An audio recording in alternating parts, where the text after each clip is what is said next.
प्रेमानंद मोहन, प्रेमानंद मोहन, ईश्वर ही है और है कौन।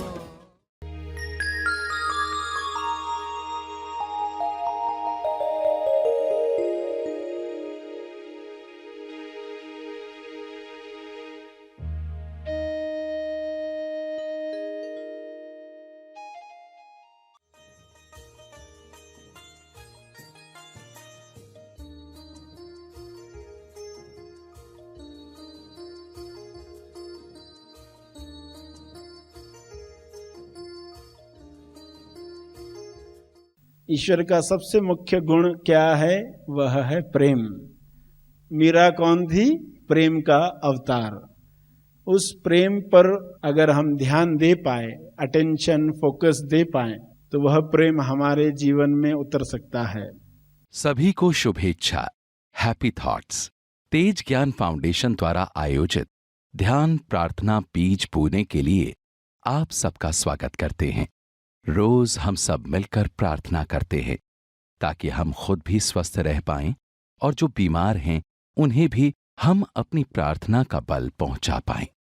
तो आइए ग्रहणशील रहते हैं और इस प्रार्थना का लाभ लेते हैं। सभी आंखें बंद करें, प्रार्थना करें। प्रार्थना में हमारा स्वर कैसा हो, स्वसंवाद कैसा, स्वसेवा कैसे हो, यह वरदान अपने लिए मांगें, विश्व के लिए मांगें।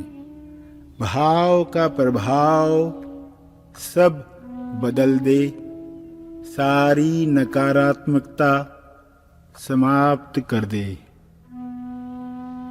आनंदित इंसान विश्व को बदल सकते हैं। सभी को प्रेम आनंद मिले। जन्म मिलने के बाद जो बंधन बने हैं वे कैसे टूटें। भवसागर के दुखों में जन्म लेने के बाद के दुखों से मुक्त होने के लिए प्रार्थना करें। दुख को भी निमित्त बनाकर सत्य जाने, सत्य सबको मिले, सत्य का प्रकाश सब पर बरसे। इस भाव में आप सकारात्मक उपस्थिति रखते हैं। इस उपस्थिति में आप चुंबक होते हैं। यह चुंबक विश्व के कोने कोने से सकारात्मक ऊर्जा को खींचता है, सभी के मंगल के लिए प्रसारित करता है।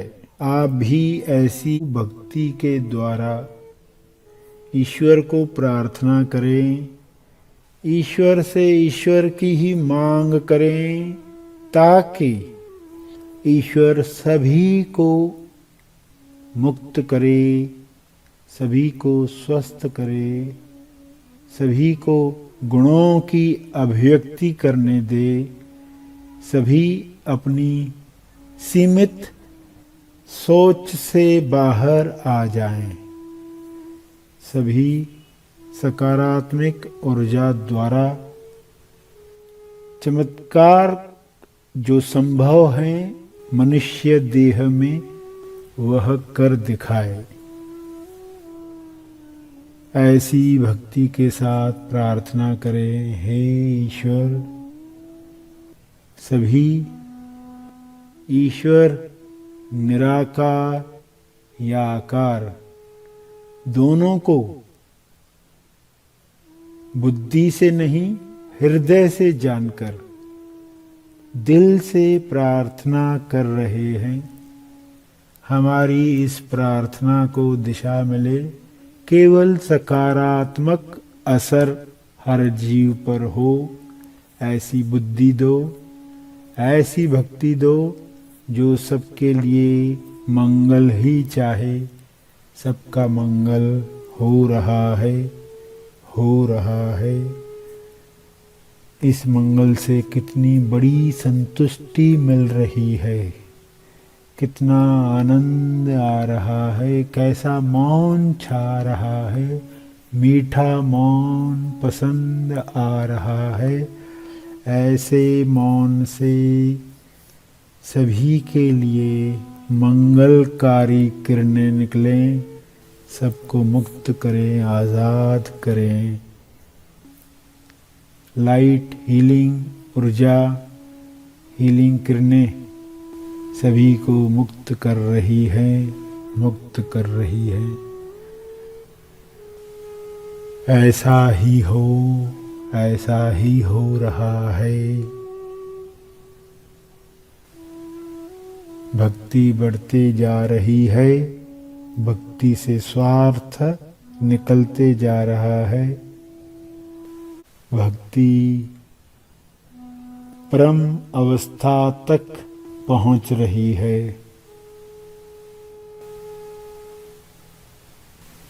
प्रेमानंद मौन।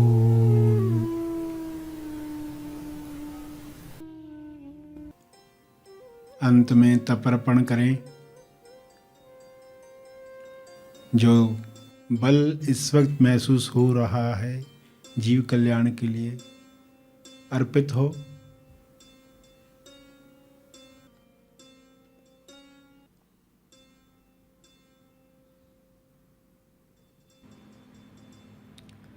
सभी धीरे धीरे आंखें खोलेंगे। आइए सब ग्रहणशील होते हैं एक चेतना संदेश सुनने के लिए।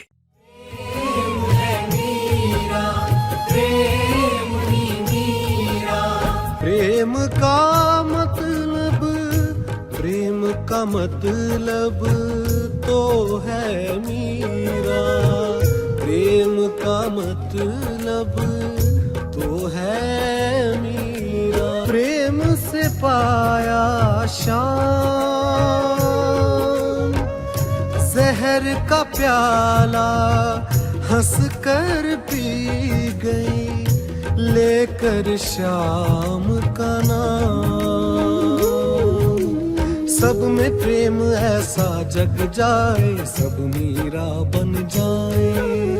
सब में प्रेम ऐसा जग जाए, सब मीरा बन जाए।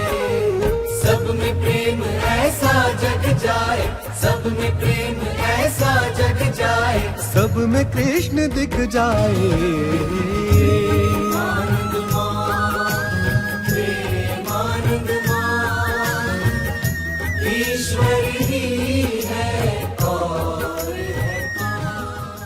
प्यारे खोजियों, आज भक्त मीरा का निमित्त दिवस, बर्थडे मनाया जा रहा है। उस उपलक्ष्य में कुछ बातें सुनेंगे। आज का प्रवचन जिसका शीर्षक है द मीरा, या कहें द हिमालय ऑफ भक्ति मीरा।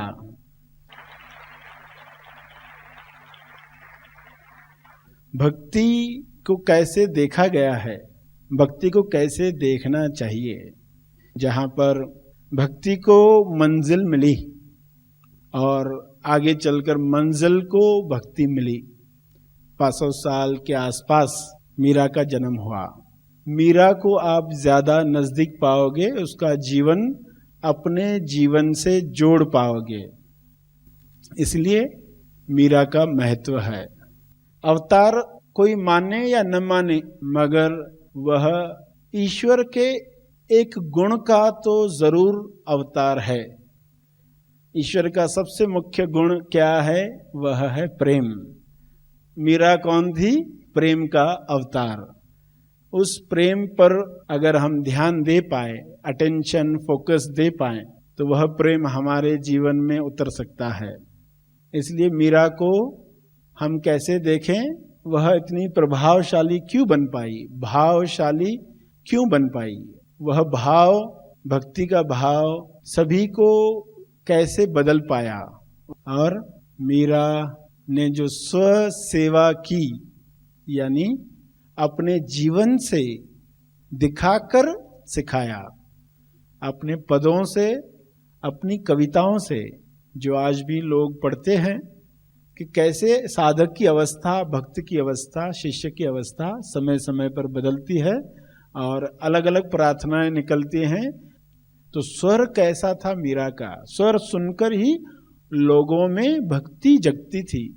तो हमारा स्वर कैसा हो, हमारा स्व संवाद कैसा हो, हमारी स्व सेवा कैसी हो, हमारा स्वभाव कैसा हो, ये सारी बातें मीरा के जीवन से दिखाई देती हैं। थोड़ी बड़े होने लगी तो वह अपने दादाजी को सहयोग करने लगी। तो मीरा उनके लिए फूल चुनकर लाती, उनके साथ बैठती, आरती करती, उसे वह बहुत पसंद आता, वह उसमें पूरे ध्यान से बैठती। 5-6 साल की हुई तो वे घटनाएं हुई जिस वजह से उन्हें परम अनुभव प्राप्त हुआ। देखो, जीवन में घटनाएं कैसे होती हैं हमें पता नहीं होता। हम जिस भाव में होते हैं वे भाव इतने बड़े प्रभावशाली बन जाते हैं, ये हमें पता नहीं होता। भाव का प्रभाव इतना बड़ा होता है। अगर एक आनंदित इंसान है तो वो पूरे विश्व को बदल सकता है, ये भाव का प्रभाव है। जिन लोगों के जीवन में वह नहीं दिख रहा जो वे चाहते हैं, तो फॉल्ट कहां होता है? भाव पर। भाव सही नहीं है तो वही भाव आपको मैग्नेट बनाता है, आपको चुंबक बनाता है, और वे सब चीजें आपके पास आती है। कैसे आती है ये आपको डिसाइड नहीं करना होता है। हर चीज आपके जीवन में आ रही है, रास्ते में है, कहीं अटकी हुई है, क्योंकि भाव हमारे बदलते रहते, कभी पॉजिटिव होते, कि नेगेटिव हो जाते, कभी भक्ति के होते हैं, कभी महत्वाकांक्षा के होते हैं। तो हम हमारे भावों को सदा सही रख पाएं, स्वभाव को सही रख पाएं, स्वभाव जो स्व अनुभव के सबसे नजदीक है, तो आपके जीवन में सब कुछ आ सकता है। कोई आपका बाल भी बांका नहीं कर सकता। मीरा ने ये साबित करके दिखाया। वह निडर रही सब तरह की मुसीबतों में भी, जहां मौत का खतरा है वहां पर भी,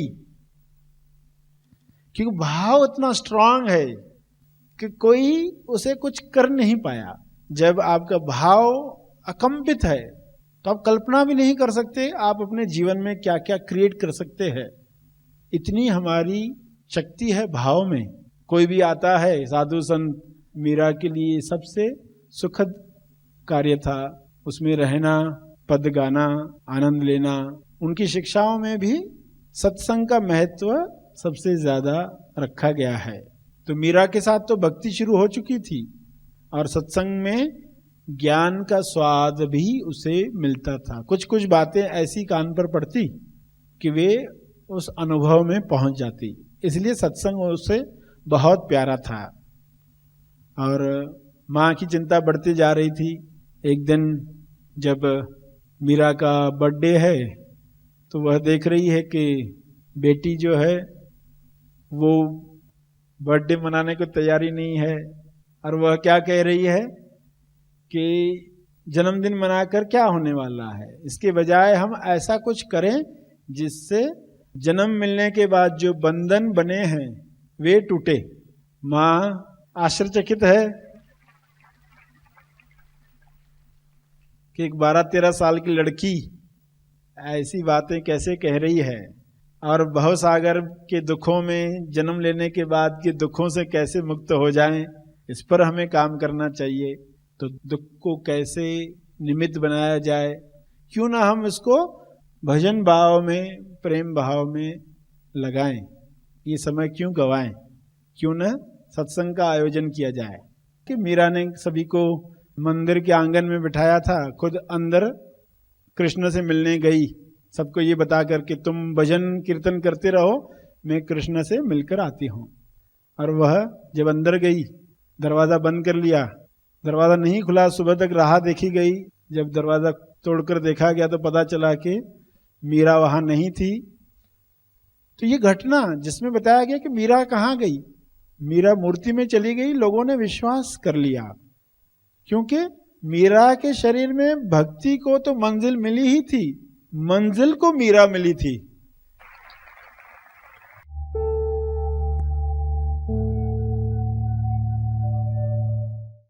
प्रार्थना और मार्गदर्शन का सभी ने लाभ लिया। आइए यहीं पर समाप्त करते हैं, कल फिर मिलेंगे। तब तक के लिए धन्यवाद। Happy thoughts.